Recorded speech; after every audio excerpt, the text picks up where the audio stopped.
You got fired? I got fired from 4 jobs. What? My I've kids never know been about fired. Give it time. The night is young. Is that a dare? I probably shouldn't have said it. He's like, let me be your first one. You're fired. I'm Josh Sigman. And I'm Bryn Rouse. I'm a mortgage guy with a passion for helping people with their money and all things business. Bryn is my co-host. And I'm a marketing girl. I am literally obsessed with it. Oh, and Josh has showed me how to save money. Quite a bit, actually. Because of her obsession, I hired her to do my marketing.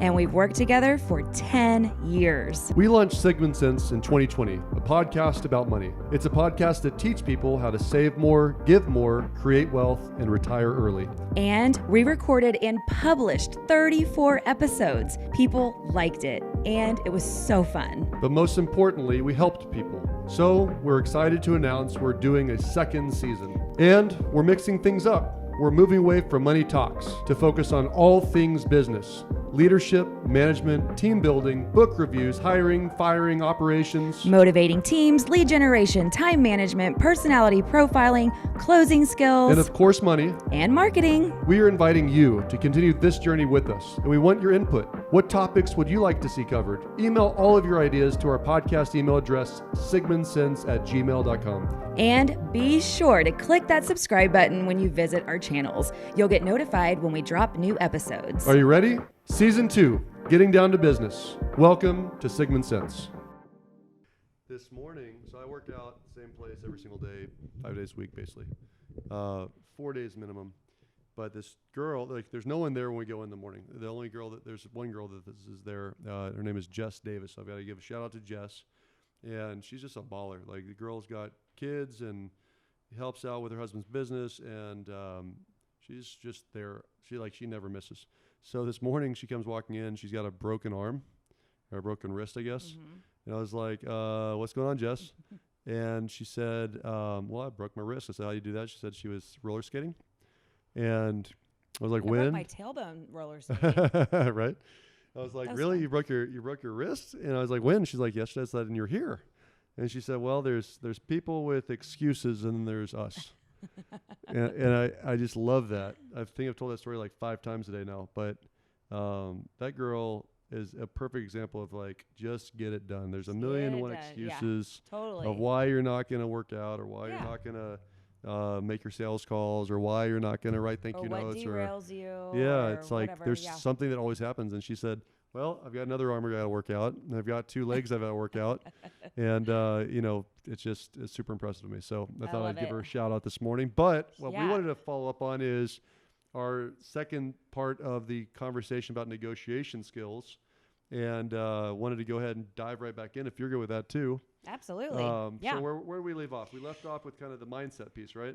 We did. So the previous episode, so to back up, we finished off a very long series of all these closing skills. And so we thought the natural next step would be to talk about the negotiation piece of this, because as you defined last episode, that closing skills drive top line revenue, while the negotiations really drive profitability. Yep, exactly right. And so they go hand in hand for sure. Yep. And last episode we completed the thought process of the different mindsets to have while you're negotiating, or even before you start the negotiation. Yep. So we talked through, the subservient mindset, the gunfighter mindset, and then also the win-win.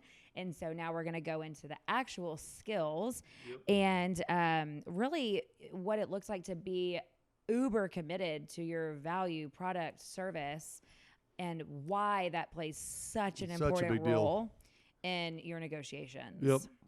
So there's lots of currency that I think people need to consider when it comes to negotiation skills, right? So obviously everyone always jumps to the thought of it's all about money, but I also would argue that it's about time and about the people you get to work with, right? Yeah. So the reason I say this out loud is that commitment to value, product, or service is super important. The more committed you are, the better the chance of a great outcome in the negotiations you have. The less committed you are to your value, product, service, meaning I'm selling this widget, but I know you can buy a 10 times better one for half the price on the internet right now if you found this widget, you would not be that committed, and you'd probably lose or bend greatly in that negotiation. But I'll just use Jess as an example since I brought her up at the beginning. So she has apparently multiple breaks in her wrist and her upper hand, and there's only one the best surgeon anywhere, right? The best hand surgeon. There's one the best. Yeah. And so when it comes to my body, my hand, my knees, I prefer to go to the best. So when Jess came in this morning, she didn't have a cast on. She had one of those, splint kind of looking things. Yeah. And she's, going to go through the whole process with MRIs and talking to surgeon, all this. But imagine if it was the difference of you having the use of your wrist the way you had it before versus you might lose a little bit of mobility and strength. Yeah, that would not be good. I would rather wait 3 more days to see the best surgeon. Mm-hmm. And if the best surgeon said, I only do operations from 5 a.m. to 7 a.m., I would be there at 5 in the morning, even though I'd like to sleep in. And if the best surgeon said, and my price is twice as much as the next best surgeon, I would still pay it, right? So just trying to put that picture to all of you out there that the commitment level, if that surgeon knows I am the best surgeon in this South Texas area, and I'm full, I've got a line of people that want to see me because unfortunately people break their bones all the time. Mm-hmm. Then I can charge what I want, do business when I want, work with who I want and when I want, and take it or leave it. Right. So that's going to be that never split the difference mentality of this. I'm going to get this and only this, nothing but this. So help me God. Right. Mm-hmm. So you go the other than the spectrum, and we're almost back to, we're in the hottest market of my lifetime, right? Very similar to prior to the big mortgage market meltdown back in 2006 from a standpoint of just activity, not from a healthiness of the market, right? But when things went bad with the mortgage market meltdown in 7 and 8, the commitment to value that builders gave to their products was diminished. So prior to the mortgage market meltdown in 4, 5, and 6 and 7, or up early 7, you had builders that would literally tell you what the price was, take it or leave it, and people would line up and be on a wait list to buy a condo in Palm Springs on a high rise of a condo that hasn't even been built yet, and this is the price, take or leave it. And then all of a sudden the mortgage market meltdown happened, and builders were giving it away. I'll take 50% off, or whatever they could take off. You can use whatever lender you want to work with. I'll leave the keys to a Porsche in the freaking garage. Their commitment to their value, product, and service had definitely changed. Gone down, And so I just want to kind of point that mindset out of if you're not committed to the value, product, service, work on it. Work on improving the value that you offer, improving the service that you offer, improving the product, understanding what is unique about it that makes it a better product or service. And how you might do that is things like WOW checklists that we've absolutely. And he's kind of talking from the ownership perspective. I'm looking at it from an employee perspective. I can remember my first job was at a place that I just didn't quite understand the prices. I could not understand why we were priced so much higher than everybody else. And you were selling appliances, right? Yeah. And I was plumbing. Right. And I was So imagine young. this, everyone listen, like plumbing fixtures and appliances. So you can spend $10,000 for a refrigerator, right, or $800 at Lowe's, right? Lowe's. So this is what we're talking about. And I really struggled with that. I'm like, I could not get on board. I just couldn't. I didn't understand it. I was super young, and I know I certainly did not ask the right questions, if any questions at all. Just kind of sat there super confused. Yeah. But I wasn't committed to it, I guess. Which is very interesting for you to say that, because then as an employer, it's our job to make sure we articulate Here's what they're paying what for. the differentiator is. Why it's worth $10,000 for a freaking refrigerator. Why? How am I supposed to? Well, right? Because certain refrigerators have ice makers that make a perfect round whiskey cube, which I'm lacking right now, which I'd love to have. Which they sell everywhere. But sometimes they're perfect cubes and sometimes they're not. Sometimes they can be unplugged and stay cold for 4 days. Sometimes they're warm in an hour. Some of them cost you $50 a year to use, and sometimes they cost you $2,000 a year in energy to use. Well, where were ya? How many years ago? Oh, I'm 14 totally years totally ago? pulling stuff out of my butt right now, but I would imagine that there's got to be something like There that. has to be a reason, right? And so, anyways, point is, I was Warranty. incredibly. Ooh, I think it would probably be the use of a personalized consultant to help you design your perfect household kitchen. That makes sense. with, in all wet areas of your house, all your bathrooms, and you don't have to look through shelves and shelves and shelves. They're literally guiding you through the process. That's well said. Okay. That's my older self, like looking back at the situation. But the point is, like, I could never really buy into it. And again, going back to, I know I didn't ask any questions at all. But I also wasn't taught, right? Mm-hmm.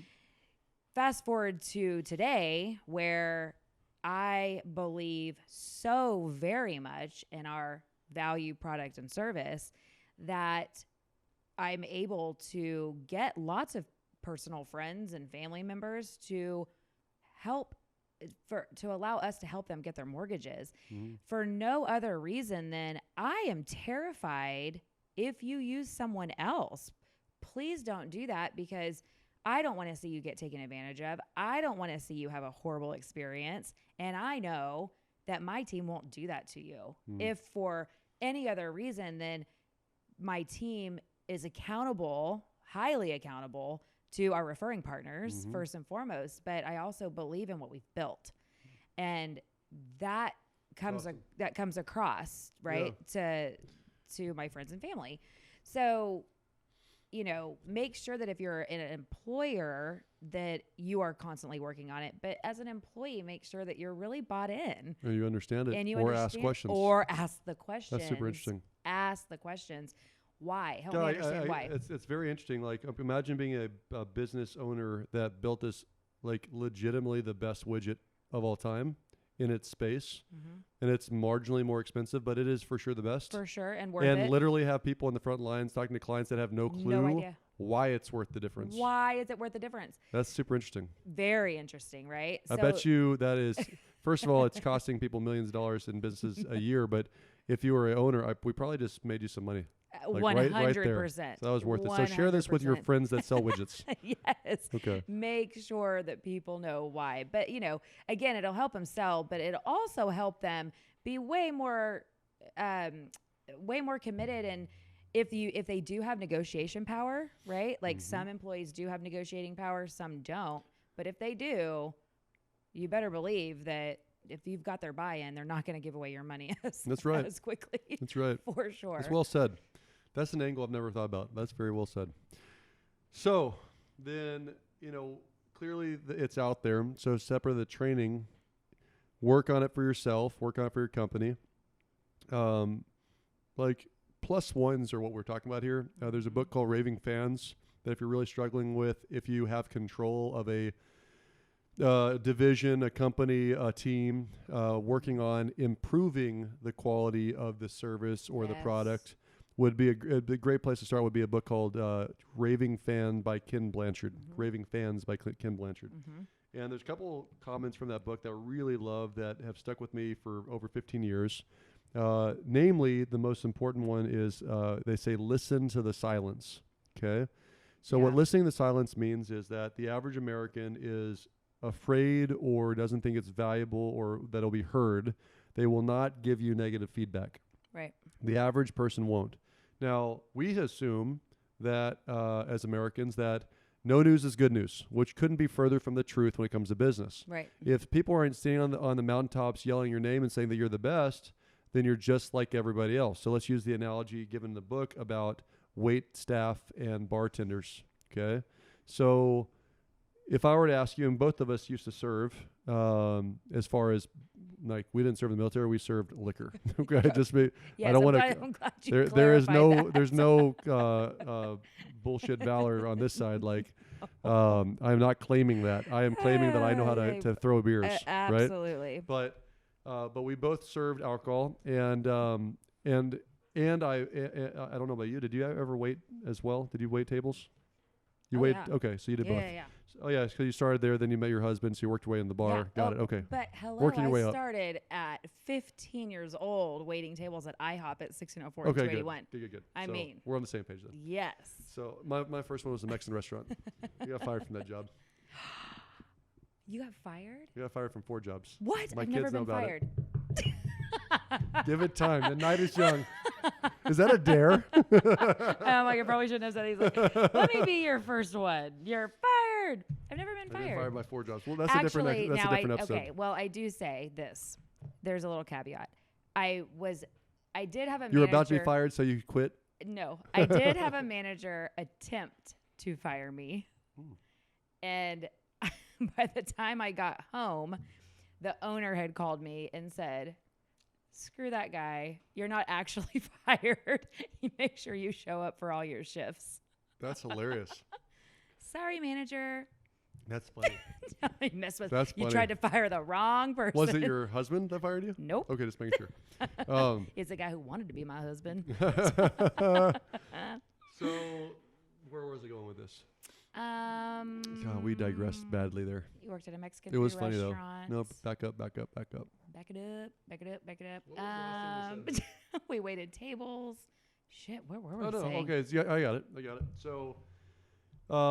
So the book Raving Fans talks about listen to silence, Yes, right? listen to So what they recommend or what they talk about is this concept of what a normal tip is, right? So as a waitress, if you were serving tables and you know it was an average experience, what would you expect to get chipped? Average experience. Like, What's kind of I gave somebody an average experience. No. Yeah. So you did. You know you did. You kind of dropped the balls a little bit. But first of all, do you expect to get a tip? Yeah. Okay, cool. Yeah. And what do you expect that tip to be? And what do you Like think the somewhere social norm between is? 10 to 15%. Yeah, 10 to 15%. And so I think if you were listening, you're asking yourself the same question in your head, like you could have a shitty experience and get 10 to 15%. 10, I would say. Yeah, probably 10's the low If I number. really was crappy, probably 10%. Yeah. And then on the flip side, like you have a great experience or on the higher end of the experience, what would you say the standard good experience tip is that everyone probably says? 20%. 20%. And literally knocked my socks off, made me laugh and cry and everything between, hugged me, 25, right? $100 bill, baby. Right? Exactly right. I just did that last week, actually. You did? Yeah, I did that this weekend. Made someone's day. Yes, Yeah. I had that happen twice in my. Really? Yeah. Oh, yeah. I told you we had the best experience at J. Alexander. And, You did not tell me this. I love. oh, you great weren't on experience you weren't on the Monday stories. call. I told the story. I love great experience. It was an stories. unbelievable experience. It was my anniversary for my 17th. I brought the kids with us, and this girl knocked it out of the park. Good and, for her. and I made the kids do the math. So what's the tip? And they told me the tip. I said, so what is 100 bill? And they said, that's not what 20% is. And I said, well, this is what you do when you get world class experience. It was a world class experience. So it Good was life lessons. Great life lesson. So here's the point. What I want you to hear though is getting a $100 tip. That girl's gonna remember me. Absolutely. She did great. She got endorsed. A 20% tip is you did great. Like you did your job all the time. But the average American will still tip Right. with shitty service. Yeah. So when you say listen to silence, what that's telling you is the average American would rather say nothing and give you money to not give you negative feedback. Yeah. They're that afraid. So not getting people saying, this is the best of the best of the best, this is the problem. So when we say working on your value proposition, working on your value product and service, you got to survey people, find out, how you did, what you can do better. You got to find out how many times you can get them to say wow during the process. You got to personalize before you professionalize. Right. There's all these things you can do. You gotta speak their language. Yeah, absolutely. You might, and if it's literally Yeah. a tangible object, like you might actually have to upgrade the materials you're using, right? Yeah. So, but this is worth it because when it comes back to negotiating, if you really know, like, here's an interesting one for you. Pacemakers. Important. Super fucking important. Like if it breaks, in trouble, right? Yep. Like battery life might matter. Might matter. Right. Yeah. So, absolutely. like, I really want if I ever have to get a pacemaker, and I really hope I don't need one, but if I ever, like Annie up, whatever you ask me to, the best, whatever it costs, I want that. Yes. Right? So, same could be said, and this is going to be a shout out of advice, that the Bluetooth range on a continuous glucose monitor should be really far. Yep. It should be far.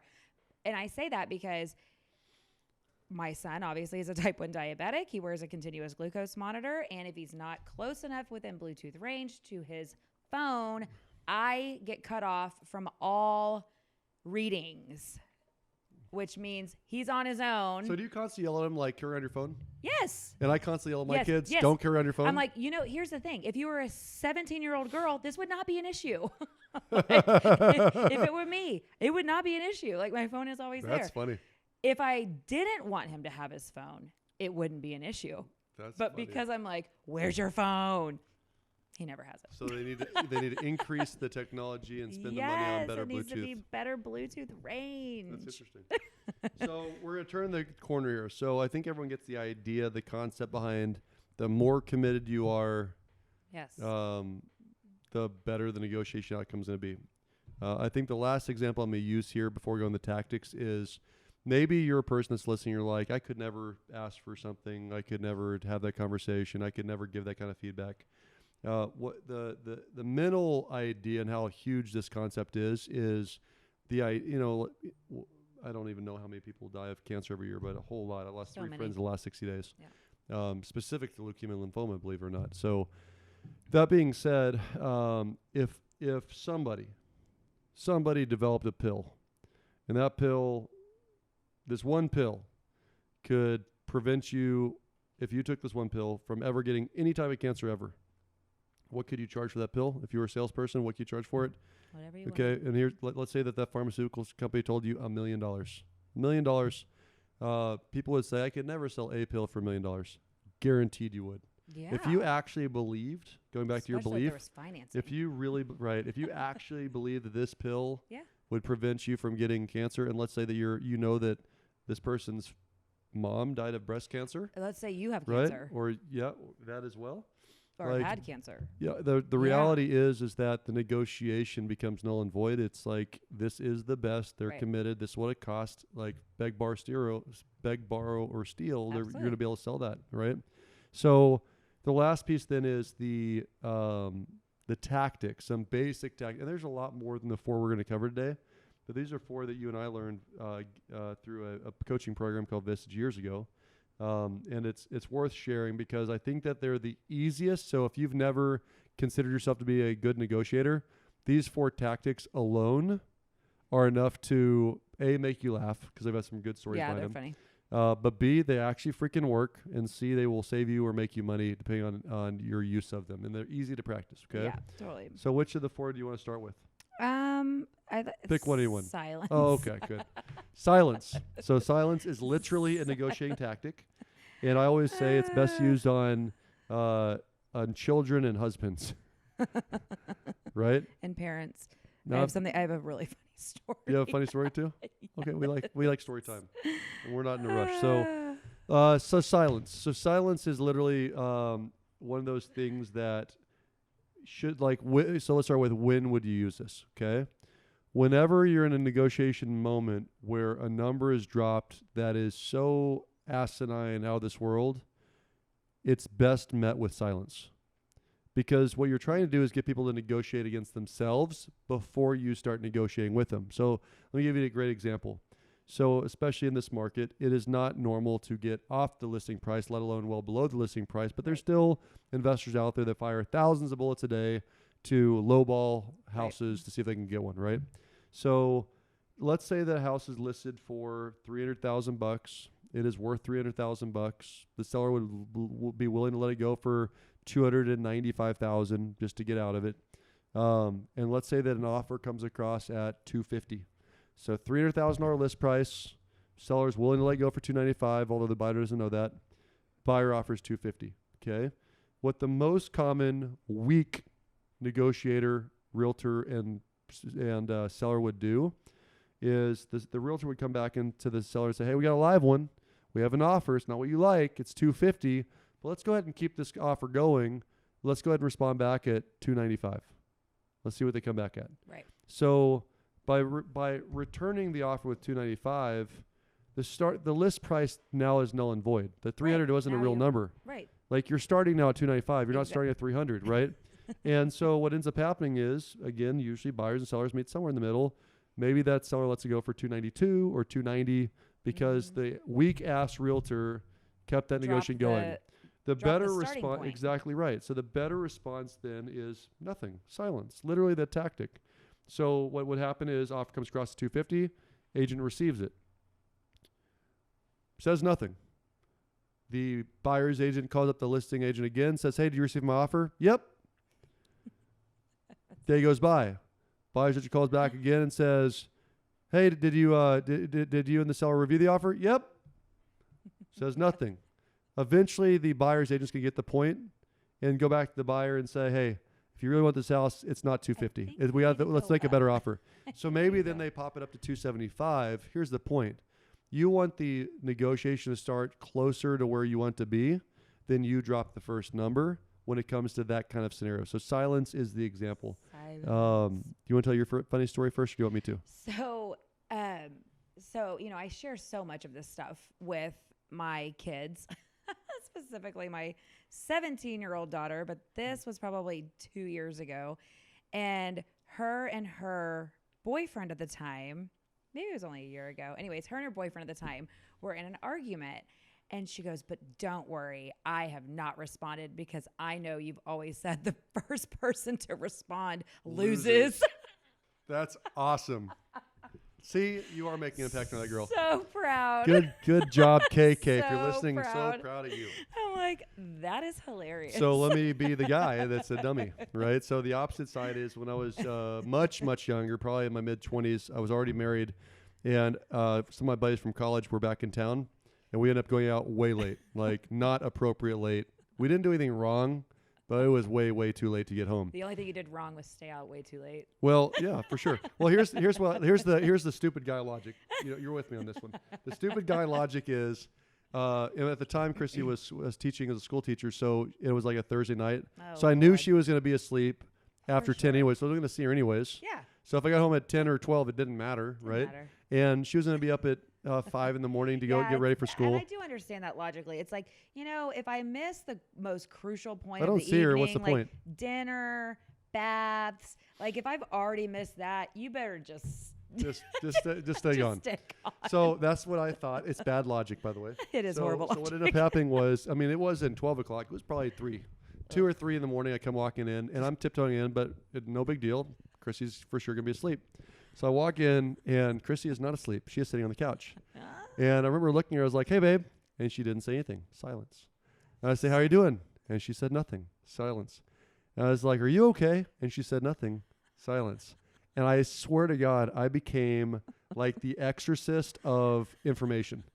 So I had done nothing wrong, but I felt the need to fill in the gaps. I was like, so here's where I was, here's who I was with, this is where we were, here's phone numbers. Like, I did nothing wrong, but I literally gave all the information up. So I think about like in a negotiation, if you were that person that's like, what are you thinking with this? Silence. Well, I could also throw in this. Yeah. Silence. Oh my God! If I don't sweeten the deal, I'm gonna lose this. Yeah. I could do A, B, C, D, F, and G. Just blah, blah, blah, blah, blah, blah. Negotiation win on the silence side. And let's be honest, silence is very uncomfortable for most people. Super uncomfortable. So I was sweating like it was a ditch digger. And ready to get the silence over with. So I'll just start talking and giving up more info and giving up more things. All that information can be used against you in a court of law. Yes. Yeah. So, it's like, you talk yourself into objections like we've talked about. Exactly right. In other episodes. So silence is tactic 1. What's the second tactic you would like to talk about? Oh, let's do the swap out because, swap out's super important. It's actually easy if you understand the one of the closing skills we talked about in one of our previous episodes.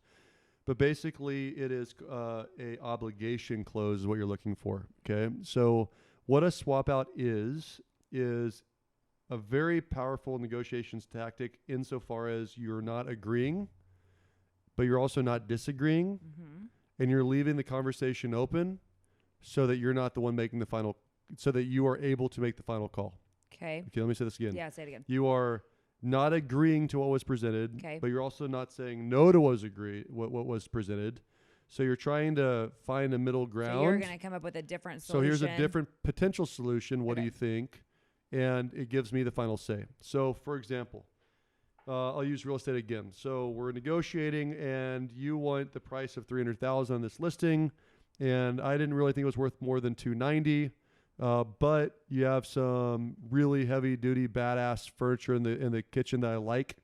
And I say, tell you what, so you come back at 300, I'm at 290. I don't want the negotiation to end. I said, tell you what, if I will you, that's the script. If I pay the 300,000, will you leave the kitchen furniture? I like it. Did I say yes to the 300? Nope. Did I say no to the 300? Nope. So now it's back. I'm driving because I asked the question Yeah. in the negotiation tactic, and you can say, yeah, I'd consider that, or you could say no. No, In which case, no, I'm really not. I really love that. That Yeah, was it gifted has to to me. Or it's a family thing, and it has Family to go thing. with me. Cool. So okay. So I totally understand that. Well, what about if I went to 295, or if I went to 305? Would you consider leaving the furniture then? If I did 295 and I closed in 30 days, would you allow that? If I will you, if I will you. If I will you. And so the swap out is not agreeing, not disagreeing. I like that. And you keep on working back and forth. But ultimately, you could say no, and I could still come back and say, okay, I'll buy it for 300,000. Yeah. So I make the final decision when I use a swap out negotiating tactic. I like that. And you always want to be the one making the final decision, right? Yeah. Does it make sense? I actually really like that. It's been a long time since we've talked about this, and I really like that a lot, actually. Like a whole lot. Well, it applies to so many things, That's right? that's the thing. It's like I'm running through all of these different places where that dude. could work. Husband, wife. Like I like, so I believe in my heart it's important for guys and girls both to have a guy's weekend and a girl's weekend with healthy people, right? Like Yeah. happily married other men doing healthy stuff like fishing is not going to get you in trouble. Right. Women doing women's stuff, Yeah. manis, pedicures, have at it, right? I really Right. believe in that. But we have a really busy schedule, right? I've got 3 kids that play 3 sports each, and Absolutely, I've got a it's business. hard, I'm involved in 4 companies, separate of real estate. Like, a lot's going on. And when I leave, it does leave lots of work leaves- with Christy. Yes. And so I use the swap out a lot in that. Like, and I usually start the conversation very early. So, for example, my buddies want me to the go to earlier the Vegas. better. Vegas trip with them in September. Now, that's not necessarily the healthiest place to go to, so I concede here. Back to that healthy thing. Although these guys are really good people and they've never done anything wrong, so I'm fine with it. My point is that what I've already started talking about is, hey, I'd really like to go on this Vegas trip. I didn't go last year because of COVID. I didn't go the year Right. before because we had all these sports going on. If I do some of these things that you want me to do around the house and will you allow me to go to Or Vegas? if I can organize and line up help in these areas, Exactly right. then would that make you feel better? I'm 'Cause going to use that tonight. That might be the I ticket. don't want to leave all of this on you, but I really want to go. Right. So If I get people to drive if Mason I- to yeah, baseball if and I get right, if I can organize carpools, if I can have somebody here 2 nights of the 4 that I'm gone, so that love way you have some time to do whatever. Like, would that help?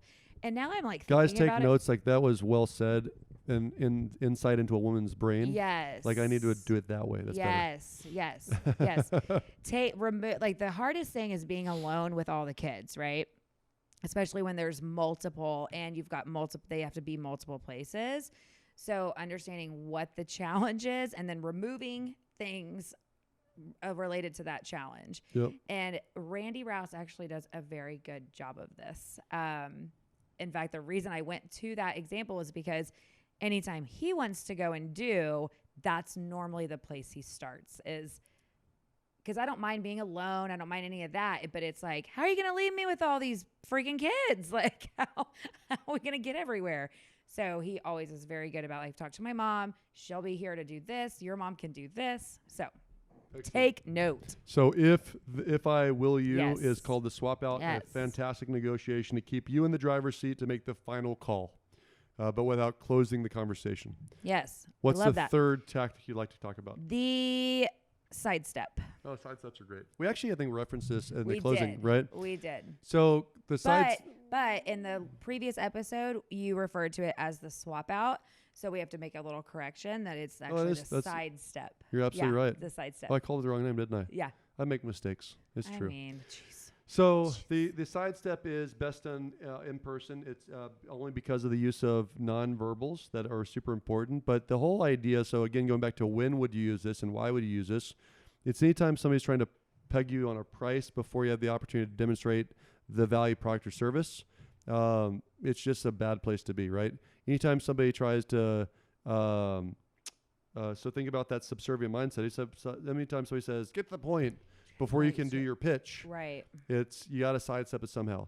And so the example I used in that episode, which I'll use again, is you got to use your hands literally, ideally, because people will watch your hands and you can literally like Yoda mind trick and move their eyes over the side and get back to the point. But what you're doing is you are acknowledging what it is that they said as being something that's important. Right. B, you are saying, can we set this aside for a moment? Because before we address that, can we talk about this first, which is really important, right? So an example would be, hey, you want to talk about rates and fees. That's really, really important. Before we do that, can we set that aside so I can better understand your goals? Do you plan to be here for 5 years or 10 years? Do you want to put down 5% or 20%? What are you trying to accomplish with this purchase, right? Yeah. Is this an investment or a primary?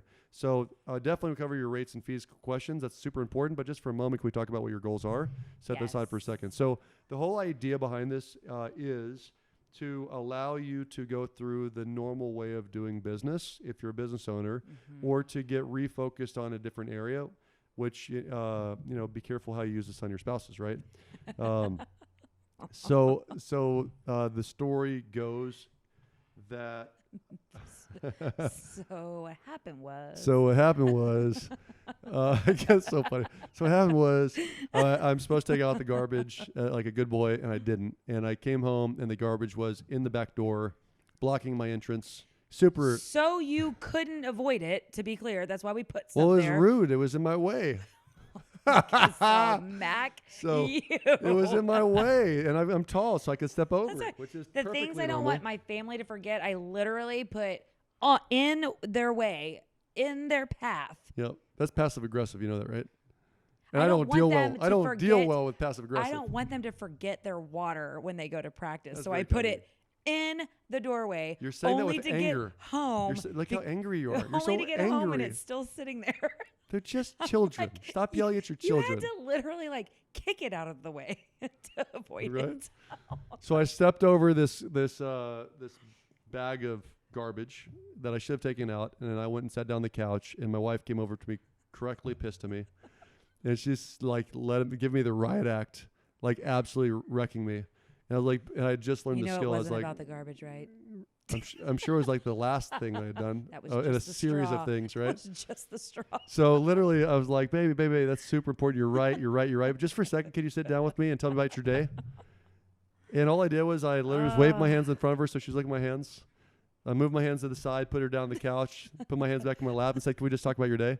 And damned if she didn't sit down and tell me all about her day. And I forgot to take out the trash later, but I didn't have to take it out in that moment. I got out of a lot of pickle. So I negotiated myself out of a bad situation, only to walk back into the trap door again. Right. You had to Stupid human tricks. Stupid human tricks. Jeez Louise. So that leaves us with the last and negotiation tactic, right? to make sure that the people who are only on audio are understanding is you're using your hands as right in front of you. I want to talk about that. It's super important. So your hands are talking in front of you, waving up and down. And then you move them over to the side. We're going to put that to the side. To and physically have an gonna example of we're setting this aside for a moment. Setting the cup aside, yeah. And then you're going back to that. What I think is really great about this and why it's one of my favorites is we've talked a lot about how salespeople get really jolted when they're faced with an objection. Right. Like I know in our business when people are like, no, I just want your rates and fees. And we're like, but wait, there's so many other things to answer first, right? Yep. It jolts us and we have a really hard time getting back on track.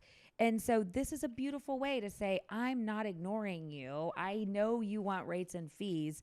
Just for a minute, though, I have a couple of questions that I need to ask you that are going to help get to answer your rate and fee question. And this is a very important thing for anyone that's listening that's ever gotten a mortgage or about to get a mortgage that is missing from my industry in large part is all that is marketed on every internet website and on the Super Bowl is rate. Every billboard. And the reason this is not a sales tactic that I'm trying to this is about helping a client get what best fits them. Yes. If you call somebody and say, what's your best rate? And they say it doesn't serve you well. You're talking to an order taker. Correct. And that's all they are. Right. What if you are a veteran that will be in San Antonio, Military City, USA for 2.5 years for training and then ship back out? The lowest fees matter, not the lowest rate matters. But if I responded with, well, I can get you a rate of 2.5% today, but it's normal fees, instead of saying, but if you're going to be there less than or 2.5 years and you're going to be gone for sure, we can just go up to 2.875% and pay most of your fees for you, which is mathematically better for you. Correct. It wasn't about the rate, it was about the fees, but I never took the time to ask the basic questions to get what's best suited for you. So if you're listening to this, understand that if you're talking to any professional about money, so think financial planners, mortgage people, insurance people, and they don't ask you goal questions and you just call about costs, you're potentially costing yourself a lot more than you think. So very much.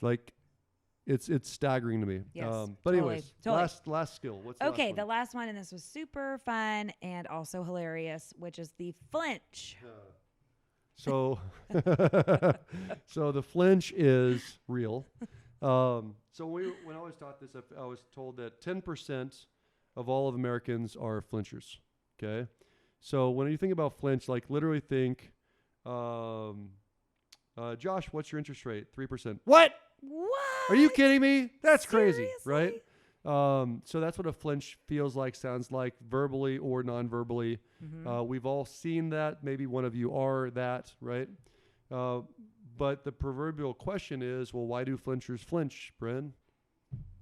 I mean, I think because they're flinchers, but I don't know. That is it. Flinchers flinch because they're flinchers. So if you're a business owner or a salesperson committed to your value, product, or service, the reality is a flincher typically doesn't expect anything in return.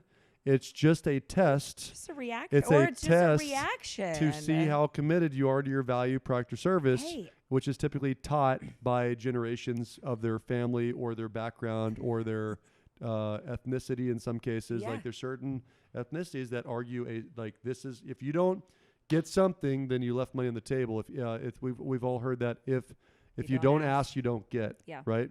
So, but then also, what if they're flinching because it's so much of a better price than they could have ever thought? But you didn't even know because you're scared to death. You're like, oh my God, they just freaked out. Right. So I was I'm not a flincher by nature. I'm just not, it's nothing, very little. I'm more of a gut me. puncher. Yeah. Okay. But it's going to cost how much to fix this? Oh, that sucks. So you have to fix your AC in your car again. It's going to cost how much? Oh God. Jeez. Right. But some people are literally like, are you kidding me? $2,000? This is only a 3-year-old car. Well, actually, sir, it's 3 years and 1 month. You're a month out of warranty, right? Of course. Right. So the reason why I say this is, okay, so I'm going to do both sides of it because if you're committed to your value, product, or service, the answer is, yeah, I said $2,100 to fix your AC. That's what it costs. You're out of warranty, and that's what it is. Would you like to be cold or hot in Texas? It's 100 degrees outside. You can sweat or you cannot. You can be hot or you can be really fucking hot. Right? Exactly right. Welcome to Texas. You got 11 months of 100-degree weather, and then you've got summer, right? So on the business side, that goes back to maybe it's not you. I love that you said employee-wise on the last episode. If your team, if your company isn't committed to value, product, or service, that's when they're like, oh my God, this person's really angry. Do we need to do something, change something, whatever? It's like, no, that's just what it is. It's just what they do. So the flip side, though, is this is something you can use to your advantage, right? So the story goes that, so I'm an investor. I've got lots of rental properties. I don't know how to fix ACs. This was specifically an AC that happened. And when you have a whole unit go out, at the time, now prices vary and sizes of units vary, but I had my guy that's actually a trusted AC guy. He's now deceased, but he went out there. He's a great guy. And this is a crazy story. He was chopped up by his wife and put in a barrel and lit on fire and spread the ashes. FBI story, like criminal story, like crazy story. Yes. It's a different story for a different day, but this is a true story. So my AC guy, the wife wanted a divorce. He wouldn't give the divorce, so he chopped her up. So she chopped him up with her elderly mother, who was an accomplice, and they put him in a 50-gallon oil bucket in the backyard and burned him for 3 days till he was all ashes, and then spread the ashes over the grass. You can't make this shit up. What? Right. But he was a very pleasant guy. She was actually, the assistant, like, what are they called if you're a mom that goes in and helps out in your in school, like the mom that helps out the teachers but isn't a teacher. The room mom? The room mom. She was a room mom. I Yes. feel like this is terrifying. When Christy was a teacher, she was the room mom for Christy. She is now serving life in prison without parole with her mother, who I think died. Yeah, it's real. It's real. Welcome to my life. So, anyways, I can't even. yeah, I just said that. What? Right. So, anyways, I called my buddy, who's a very trustworthy AC guy. And he calls me up and says, hey, Josh, I got good news, bad news. I've identified the issue, but you're screwed. You have to get a new AC. It's going to cost you like $5,500. And I was like, I just learned this flinch thing. And I was like, what? And I started like hitting on my phone and like, what? Are you kidding me? I can't hear you. How much did you say? And like, he literally came back and said $3,500. He thought he pissed me off. Don't you feel bad now? I feel really bad. I feel really bad. Maybe he couldn't afford the divorce. That was the difference. But what's crazy to me is like, if he had literally just came back and said $5,500, Yeah, I said 55. I would have said. I said 58. Yeah. If he had just come back and said that, Yeah. I would have been like, okay, that's what I thought you said. I can't. Sorry about that. I just had a connection flip. You're right. But it's simple. It's crazy to me that was like a $2,000 savings just by flinching. That was it. I flinched. But if he had just held his ground with his commitment to his value, practice, and service, I would have paid it. Yeah. Right? Yeah, for sure. So it works both ways. Think on both sides of the fence. Small, large, flinching with your cable dealer. Are you kidding me? You're charging me $250. I only watch 3 channels, 3 hours a week, right? Like, what do you mean? I'm gonna go somewhere else. It's just a flinch. Just a flinch. And if they came back and they said, no, that's our price. Okay, but use this use this as the salesperson.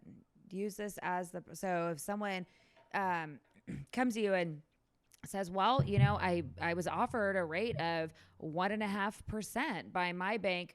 What? Really? What do you mean? Like, you should definitely take that. You should totally. I mean, like, I haven't heard that in I shopped 86 banks this morning, and not one of them is within 3 percentage points of that. Not one of them. So hey, good luck with that. So it can also be Yeah. used, to flinch back in the things that people ask for When they're absurd. Right. Which is the opposite of being silent, right? It's like it's the same concept for negotiation. Yeah. But here's the whole idea behind this, right? Like this season is about all things business. So a little bit about time management, closing skills, some negotiation skills, and more to come for the rest of the season. But this is just a really important aspect because so many people are so driven on units, volume, sales, revenue, and not enough people take the time for their household or for their businesses to focus on what really matters, which is profitability matters, right? Like businesses that lose money every month go out of business. Right. Businesses that make money every month, you can't go broke making a profit. So, and that's the same with your household, guys. If you're listening, like a lot of you guys are listening, are like, well, I don't own a company. Awesome. So your household is you Inc. INC period. You Inc.